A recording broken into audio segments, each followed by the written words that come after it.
Ժողել են, բայց նրանք ովքեր, որ քիչ թե շատ հանրությանը ծանոթ են, ասենք այն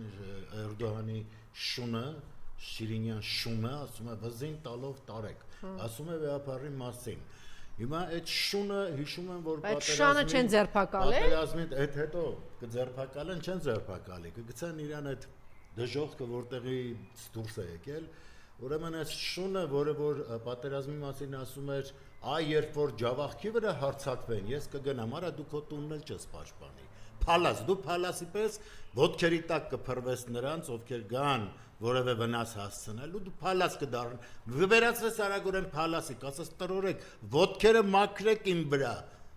Ապուշ, հասկանում ես, վզակոթին ասում է, այն մարդը, ում օրտնանքին հազարավորներն են ուզեցել արժանանալ, Էթում եք արա կանգնում եք այդտեղ սրբապղծությամբ հայտնի Հռոմի պապերի, չգիտեմ, ուզում եք փեշին կպնեք, գալիս եք հայոց վեհապարներին անվանարկում եք, հոգևորականներին, ովքեր իսկապես դժվարին կյանք են ապրում, ապրել եւ ամեն ինչ անում են, որպեսզի այդ սուղ միջոցները ծառայեցնեն մեր ազգին, բայց կարողանում են մի քանի սրիկա, մի քանի շուն շամվորտի հայտարարություններով հանդես գալ եւ փորձել ինձ ծանոթ մարդիկ էլ կան, գիտեք, ասում են Բագրատ Սրբազանը այսպիսի բան է ասել,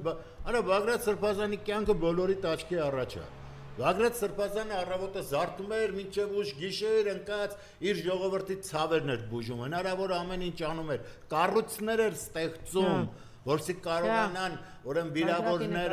վիրավորները գան եւ ապաքինվեն, հնարավորություններ էր տալիս, ամեն ինչ անում էր, որպեսզի չհուսահատվեն հայերը, իր ազգը չհուսահատվի, որ վաղվա հանդեպ իսկապես հավատ ունենա։ Հիմա այդ հավատն են ջնջում, ջնջել, արդեն ամեն ինչ սпасելի է, ճիշտ ասած ինձ զարմանալի էր, որ հոգևորականների ներկայությունը չկար դատի ընթացքում, երբ